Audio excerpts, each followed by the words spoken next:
Dagan diskumpiyado sa palibot pero akong gidaginot ang bilib nga gihatag sa uban.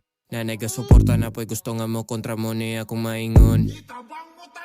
Bisag way ako ba ang balay, sige ra kog palanay na nagyapoy ni suporta gamay. Dagan diskumpiyado sa palibot pero akong gidaginot ang bilib nga gihatag sa uban. Nanay ga suporta na po'y gusto nga mo kontra mo ni akong maingon. Bisag way ako ba ang balay, sige ra kog palanay na nagyapoy ni suporta gamay. Huwag mong husgahan ng isang tao bisa uri ng kanyang trabaho. Katulong man yan, karpintero, basurero, o kahit ano pa ang trabaho, basta marangal. Dahil hindi naman batayan ang trabaho para respetuhin mo ang isang tao.